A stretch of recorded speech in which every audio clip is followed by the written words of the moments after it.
Hello and welcome to this week's YouTube video for week 5, Programming to Laboratory Exercises. After completing this lab, you should be able to implement primitive arrays and operations, implement multidimensional arrays and their operations, and design your own string processing algorithms. So as usual, check out the YouTube channel and open Eclipse. And once you open the workspace you've been using for the previous labs, create a new Java project named Lab 5. So we're going to cover the first few exercises in this lab. So the first exercise is to create the class score in the file score.java.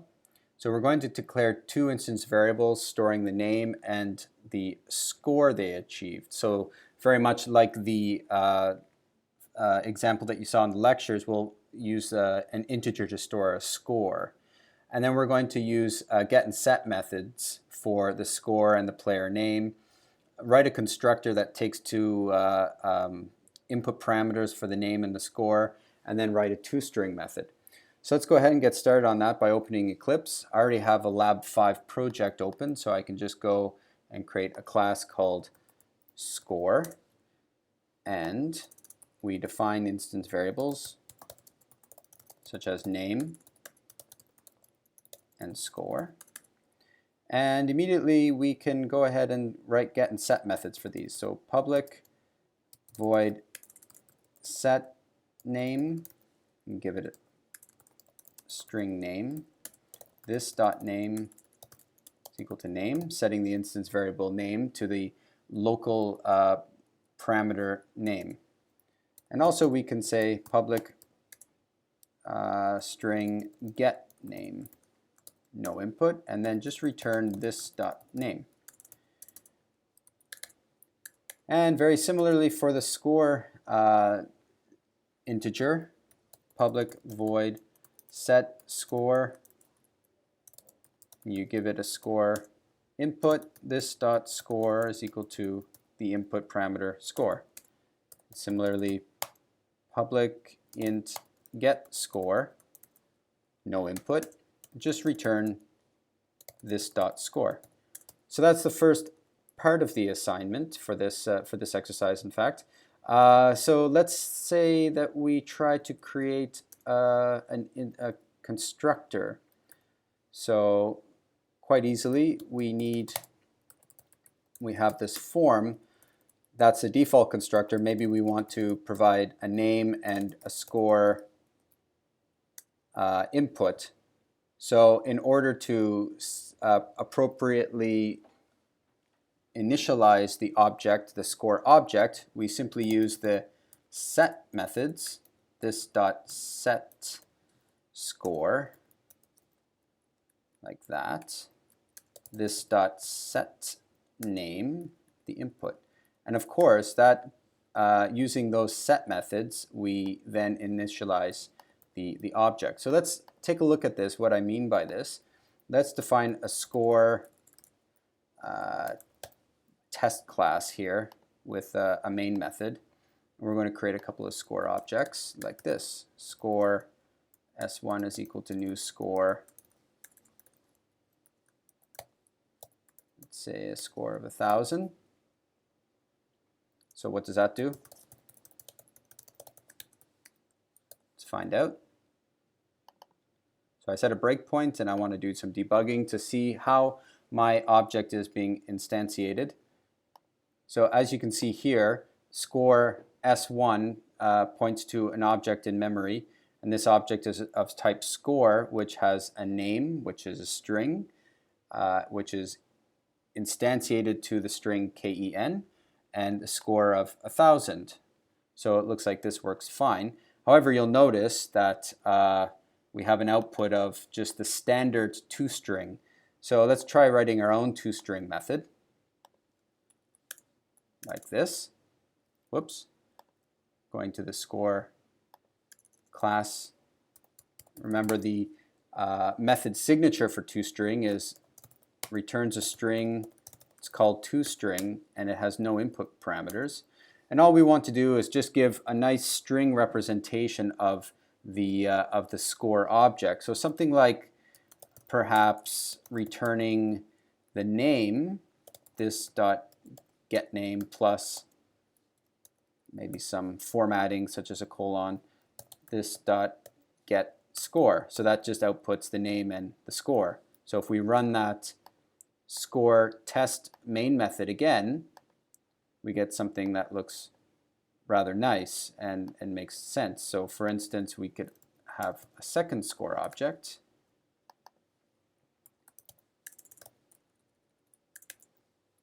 Such as Carl, who scores 140, and we can output that object like so.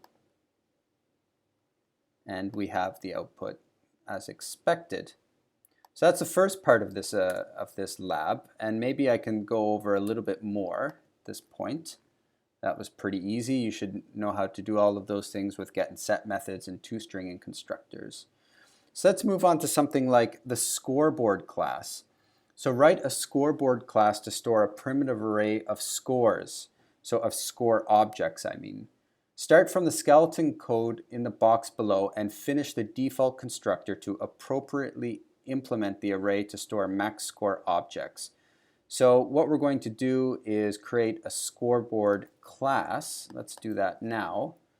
Class scoreboard, like so. And then what? Well, we have a public static final int max store. So that is a class variable.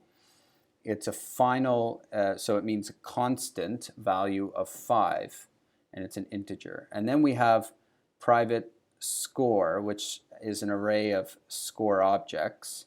And then we have this default constructor that we should do something with. So let's do that now. Public static final int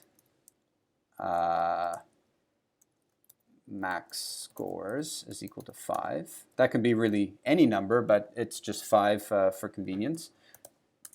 Private score scores. And finally, we just create the default constructor to do something. So private public scoreboard that. So what we want to do then is appropriately instantiate the array to store max score objects. So this looks like this. This dot scores is equal to new score, and we give it max scores because that's the sort of default that we wanted to use. So let's see what would happen. Let's see if we get rid of this. We just comment this out, and if we ran this, if we created a new scoreboard like this,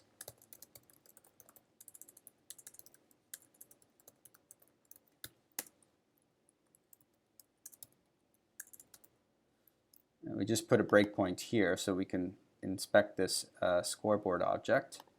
If we have a look and see what that looks like, then you'll notice that when we instantiate the scoreboard SB object here, we have scores with a value of null.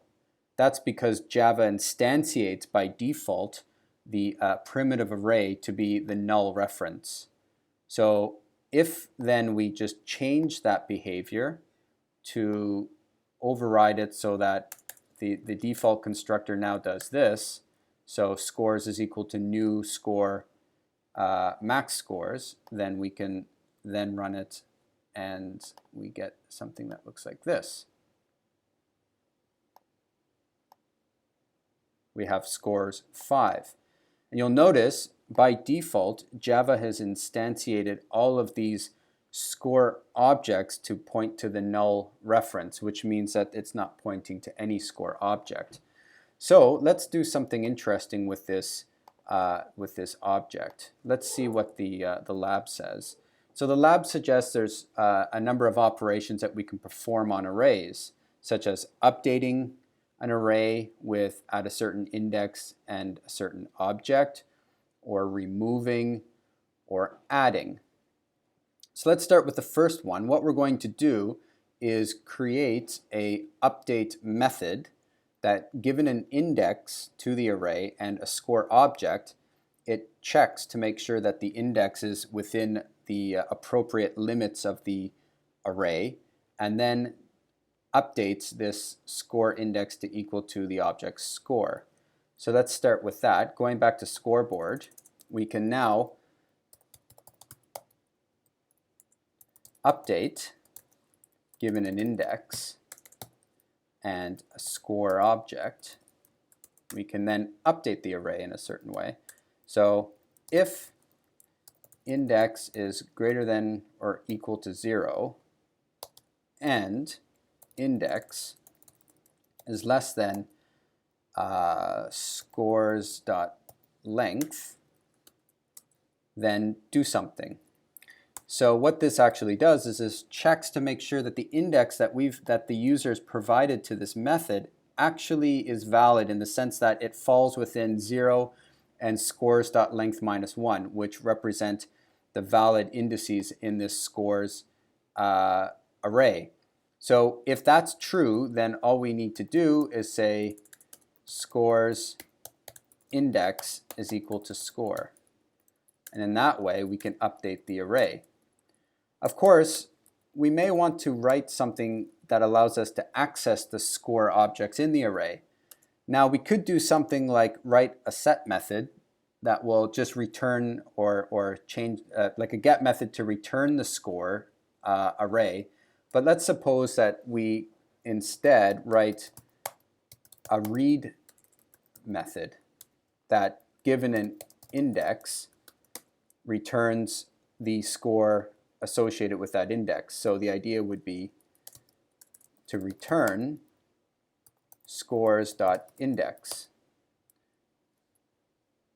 And we want to return a score object, not a void object. So that is a correct way of writing this. So this returns the score object at position index in the array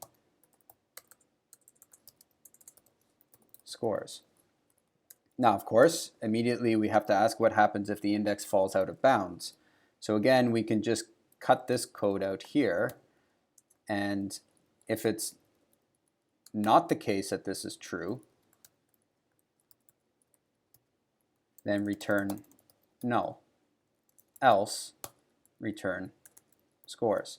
So let's test out some of these things by updating our score test class. So we have scoreboard.update, and let's suppose that we update the first index with S1 and update index 3, let's say, with S2. Now, if we debug this again, we can watch the objects as they change.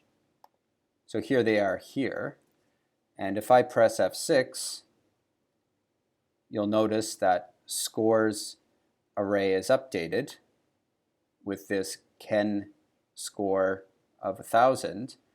And similarly, if I execute the next line that updates the third element, so that's 0, 1, 2, 3, this will be updated with the score object Carl. Just like that. So that's basically it. Now, of course, if I wanted to, I could also return a score object. Score, a score is equal to read, and let's say read index 0. And of course, in this case, I will actually get the same thing that I put into this array. If I just run this, like so. So I printed out this to the console, that's this here. I just read it from the array. Of course, if I give it a very incorrect value, incorrect index value for the scores array, then it will just return null, like that. Of course, we could do other more sophisticated handling of this. This is really probably the easiest way of handling these sorts of errors. So I encourage you to continue with the lab and to answer all the questions, all the exercises. And if you have any questions, then please come to see me in the labs or in the lectures. Thank you very much.